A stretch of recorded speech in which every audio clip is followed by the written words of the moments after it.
কার হুকুমকে অমান্য করব, কার কথা মেনে চলব, কোন বিষয়গুলোকে প্রাধান্য দেবো, কোন বিষয়গুলোকে প্রাধান্য দেবো না, কিভাবে চলবো, কিভাবে চলবো, কিভাবে চললে আল্লাহ খুশি হবেন, কিভাবে চললে তার নবী খুশি হবেন।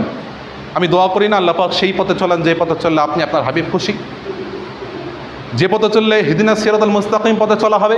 আল্লাহ পাক কোরআনুল কারীম অন্য জায়গায় বলে দিয়েছেন যে আমি মানুষকে সহজ সরল পথ, হিদিনাস সিরাতাল মুস্তাকিমের পথ দেখিয়ে দিয়েছি, জান্নাত এবং জাহান্নামের পথ দেখিয়ে দিয়েছি। চলার রাস্তা তুমি চলবে, কোথায় যাবে সেটা তুমি দুনিয়া জমিনে যেমন আমল করবে, তোমার শেষটুকু যেমন হবে সেইভাবে তুমি সেই দিকেই, ডান দিক হোক জান্নাতি, বাঁ দিক হোক জাহান্নামী, তুমি যাবে।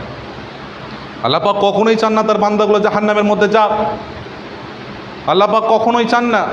সেই জন্য তো আল্লাহ পাক রব্বুল আলামিন বলেছেন যে বান্দা তুমি যতই গুনাহ করো, তোমার দ্বারা যতই গুনাহ হয়ে যাক, তুমি একবার তুবু ইলাল্লাহি তাওবাতান নাসুহা করো, আমি রব্বুল আলামিন তোমাকে তোমার জীবনের গুনাহগুলো শুধু ক্ষমা করব না, তোমার জীবনের গুনাহগুলো ক্ষমা করে নেকি দ্বারা, সওয়াব দ্বারা পরিবর্তন করে দেবো। সুবহানাল্লাহ, কি এমন রব পেয়েছি আমি আপনি?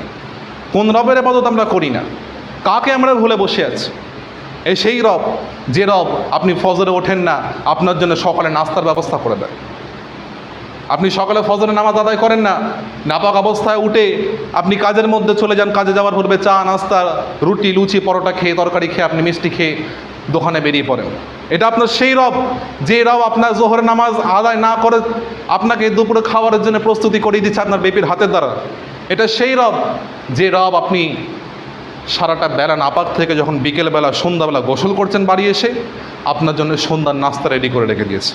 এটা সেই রব, যে রব আপনাকে রাতের বেলা সুস্বাদু খাবার দিচ্ছে, তৃপ্তির ঘুম দিচ্ছে, আপনাকে রিজুই রোজগারের ব্যবস্থা করে দিচ্ছে। এটা সেই রব, যে রবের আপনি অবাধ্যতা করছেন। এটা যেই রব, এটা সেই রব, যে রবের মসজিদের আজানটুকু পড়ে না। এটা সেই রব, যে রব আপনাকে ইবাদতের মধ্যে আনিয়েছেন।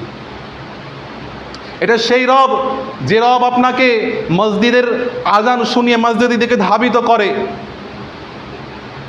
এটা সেই রব, যে রবের আজান শুনে আপনি দূরে ছুটে যান, যে এক্ষুনি ইমাম সাহেব আসবে, ধরবে, নামাজ পড়তে যেতে বলবে।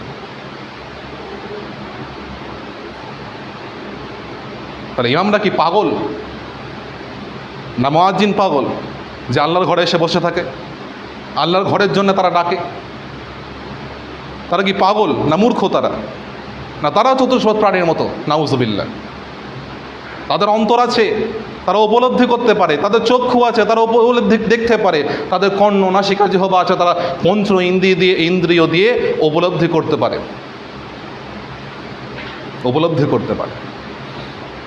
বোঝেন, বুঝতে শেখেন। আমি এই জন্যে এসেছি আপনাদের অন্তরে আঘাত করতে। ইনশাআল্লাহ আমার এই অন্তরে আঘাত করা আপনাদের আল্লাহর পথে নিয়ে আসবে। নতুবা যাবে এমন কথা বলবো আপনাদের আঘাত লাগবে না, কেচ্ছে কাহিনী বলে চলে যাবে, কিছুই হবে না।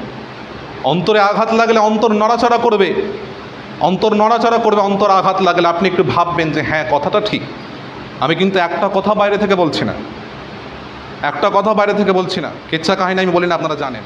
যেগুলো কথা বলি হাদিস কোরআনের কথা, যে কটা বললাম আগামীতে যেটা বলবো। আল্লাহ পাক রব্বুল আলামিনের ইবাদত করেন, ইবাদতে মশগুল হন।